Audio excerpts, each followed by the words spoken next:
tendencies, how they get him the football. Show that. Two receivers left, one to the right. Intercepted. A great read, and it's picked off. And they take possession of the football and have it at the 36-yard go as they take the field. And a tight game after punting last time. See if they can get something going on this drive. As they head to the field now, with the game this close, you've got to feel there's a sense of urgency for them going on offense right now. But they have to do it without letting panic creep in and affect their play. They'll run it now out of the gun. And for one of the few times here today, this run's not going to go anywhere. It'll only be a gain of a yard, and it sets up a third down at 4 now. Here's Griffin. Nowhere to escape, and he goes down. Mike Daniels in there to get him for a loss of 9, and that'll lead to 4th down. Here's Pat O'Donnell now as he'll kick it away for the second time. And they weren't in zone coverage. They were in make. And they won't try and pooch it. It's a fake. Oh, he's got a man wide open, complete. It's a big play that time on the fake punt. And on 4th and long, somehow they're able to keep the drive going. And now a first down following that long game. And they were right in that gray area on the edge of long field goal range, maybe too short to punt it. So the defense probably was expecting this was a possibility. They should have been, and in most cases, what you do on defense is you go to what they call punt safe. In other words, you leave your defense on the field, prepare for them to possibly go for it, and then you just have a little bit different responsibilities. You're not really trying to get a big return. You just want to make sure you get the ball back. But they fell safe with the switch. 3rd and long. It's Griffin. Flush to his right. And this is going to be incomplete. Back now at Lambeau. It's Bears football, but they trail on the scoreboard as we get set to bring you the 4th quarter. And Hauschka's kick is good. And high fives for that one as that drive ends in 3. So an interesting call there to take the 3. I guess they're thinking their hands were tied, but in the 4th quarter, that field goal, it really might not help them much at all. Yeah, I mean, you still need a touchdown. Despite the fact that a tough first half, he was locked in, right? Rocking and rolling. They came out, made their adjustments, got their confidence back. Now they're causing them all sorts of trouble. A big play there on the catch and run, and it's going to yield a new set of downs. He's having a big game through the air, and sometimes those smart decisions just dump it off. That's how you continue to have big games through the air. I agree totally. That's a great analogy, great way to put it, because he doesn't get too greedy where everything has to be pushed downfield, trying to create big plays that aren't there. You dump it off and take that nice gain, and things add up, and now you have the kind of game he's having. I know you're trying to wring every yard out of a run, but I think 9 yards there is ideal in this situation. Yeah, now next couple plays, you only need 1 yard. Keep that clock rolling with a lead. And he'll go down. The Bears get there for the sack. Navarro Bowman in there to drop him, and he continues to wreak havoc in offensive backfield. Sack number 16 on the year.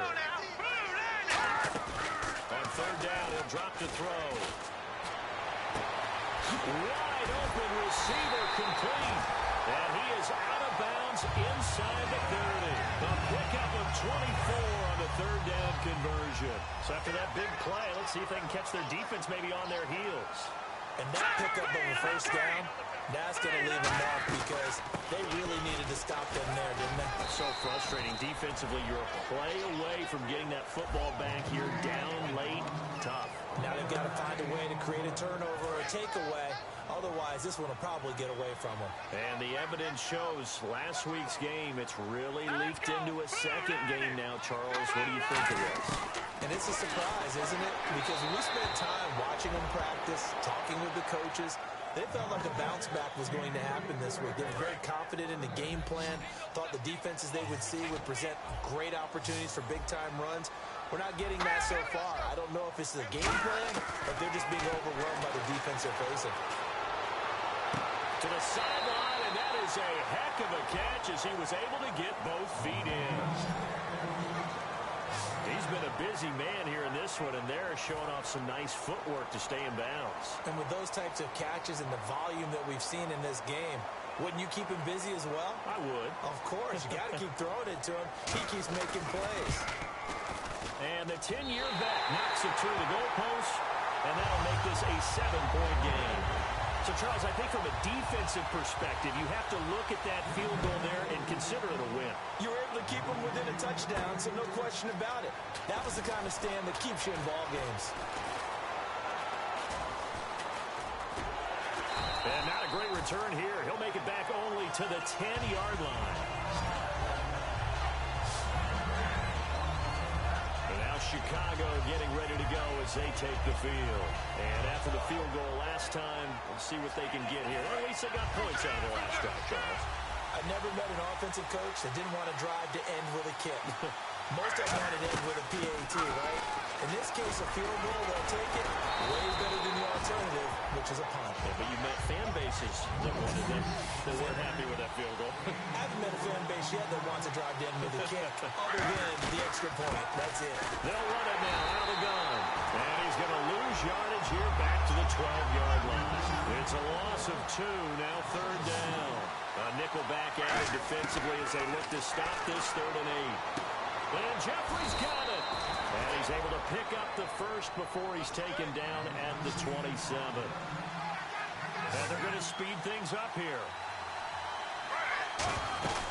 They'll run it now out of the gun. And for one of the few times here today, this run's not going to go anywhere. That's going to go as a loss of a yard, and it'll be 2nd down. Oftentimes when a guy has a game like this, he's going to take his offensive line out to dinner afterwards. But after a play like that, he tells him, instead of getting the steaks, guys, we're going to have to go for the hot dogs. At midfield, 23 yards on the play. And still for me, with the injuries, every time he carries that football, you just kind of hold your breath, don't you? You have to, because you noted it. The injuries in the past have derailed his career up until this point. Now we're seeing some more evidence of him using his legs again, but he does have to be careful. They need him out on the field. Yeah, RG3, you got to have him out there. So explosive. Now, that's caught inside the 20. That one goes for 34 yards. And it'll be 1st down Bears. They come out 5 wide. Throw them to the right side. Now it's Griffin. It's caught. Stills right side. Just a yard on the catch there. It'll be 2nd and 9. Well, if you do read man coverage, Brandon, the drag route's a pretty good one to run against it because you're running away from people on it. They come out here in the eye. And back to the ground. High. And for one of the few times here today, this run's not going to go anywhere. They'll lose a yard, and it brings up 3rd. Well, Brandon, he's had a great day, and sometimes that just happens. It is the NFL. They will make some plays against you. So here we go now. An extra defensive back in there on 3rd and 10. Here's Griffin to throw. Eluding the pressure right. He may try and run for this. And he'll get it here to the 10-yard line. One score down. Here we go. They're going to go for it here on 4th down.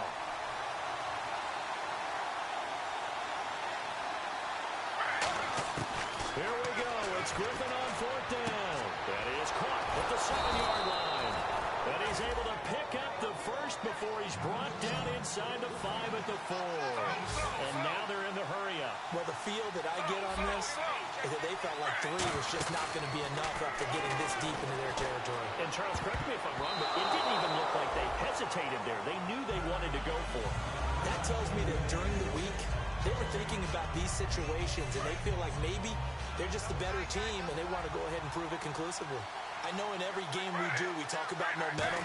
That was a momentum play lost, and now there could be a letdown because they didn't get... a crusher there as it's intercepted. Picked up by the former first-round pick, Demarius Randall. Well, I get what he was trying to do. He was moving to his right and trying to shift the coverage, but instead he shifted the coverage also to the right and threw it right into it for an interception. And they'll go on the ground. And he goes nowhere. He'll lose yardage. Back at... Now the Bears electing to call a timeout defensively. It's just their first. They'll be down to 2 remaining as we step aside here in the 4th quarter. And the D-line pinching together must be expecting the run. No, check. Patriot!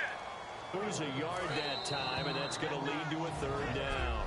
Time for a break. We'll come back, see what transpires after this. So it's Packer football here as we welcome you back. They're facing a critical third down now as they try to hold on to this lead. And they'll add a DB in the secondary here on 3rd and 14. Going to give this time to the tailback. No gain on the play there, and it'll bring up 4th down. All right, so the timeout over and all 11 men back out onto the field for the defense. Here's Brandon Fields now, standing just outside his own goal line.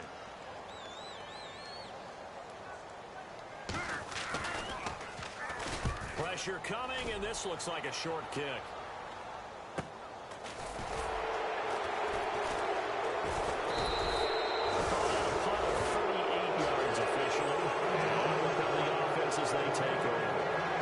Offense now heading back out onto the field. Looked like they had something going last drive. Then the interception happened. Will they recover? The memory they need to keep with them is that they did have something going. They were moving the ball on offense, had a nice sequence going. Don't worry about the other part. You can't get that back. Let's go back to what you were doing well before. You were going to say they need to have no memory, but remember the good part, forget the bad. I like that even better. And he is going to lose yardage here.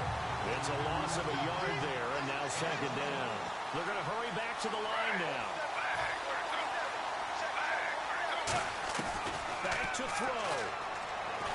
They can't get a throw off. He's taken down. What a huge play at this point in the game. Great job defensively. I think he was trying to go through his progressions, find someone to get rid of the football. Before he knew it, he was on his back.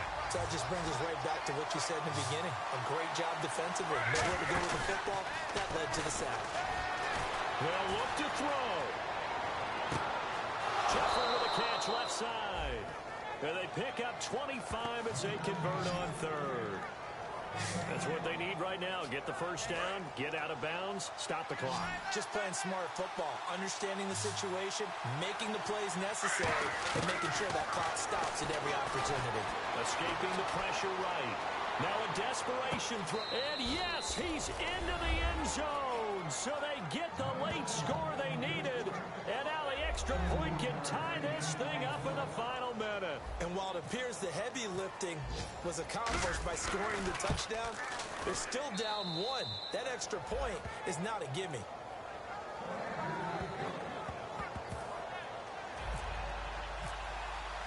Set to go now with the kickoff. These two teams all even again as we continue in this wild 4th quarter. And that'll carry over the back line of the end zone for a touchback. And Green Bay getting ready to go as they take the field. They've got work to do, but they do still have a bit of time here. And they've got to feel comfortable with that, but they have all their play sequences called. If they get out of bounds, that allows them to go and call another play. Now hold everything here. We're going to get a timeout by the offense. It's just their first. They've got 2 more to use here in the final stages. Let's go! 3-19! 3-19! Now a shotgun snap as they'll look to throw. Toward the sideline, and look at that catch. Dragging the toes, and that's going to be a first down. Well done. If you're running out route, it's likely you're going to end up near the sideline. And what did we just see there? Toe tap. You got it. The benefits of practice. Toe tapping, foot dragging, picking it up, and making sure it was a catch. They'll drop to throw. And his throw is incomplete. And that one was knocked away, and I think the defender's going to be a little upset with themselves. They made the play on the football, but that one felt like a forced pass by the quarterback. Thought he had someone open. He really wasn't. Maybe an example of having too much confidence in his receiver that no matter what, I'm going to throw it to him. And that was a play made by the defense, and it could have been a bigger one. And 2nd and 10. And he can't get a throw away. He's taken down. Navarro Bowman in there to bring him down, and that is sack number 17 for him now on the year.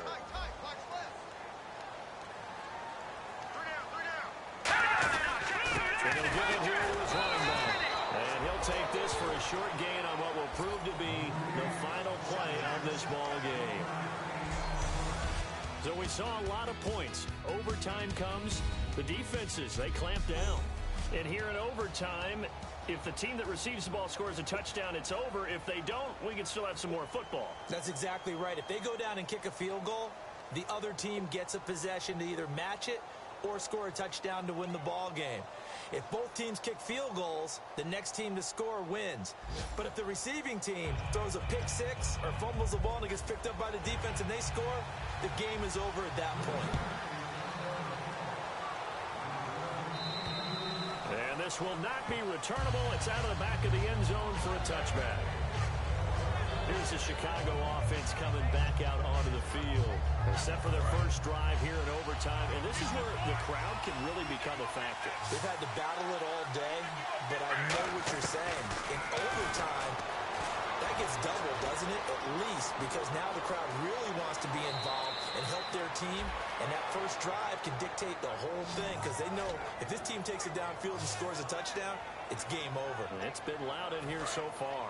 Offense comes to the line now, 1st and 10. Now, those are the ones that hurt defensively. You do everything right. Excellent pressure, good coverage downfield, and then he slips out the back door and turns it into a nice gain. Caught right side, Davis. And he'll get it down to the 47 here. A gain of 6 there on first. And he is enjoying another fine performance just like a week ago. I mean, let's be honest, when he's playing like this, it creates a lot of matchup nightmares. And it really does, because it creates a ton of headaches. You try to design so many coverage for a guy like this, but truthfully, he should have an answer.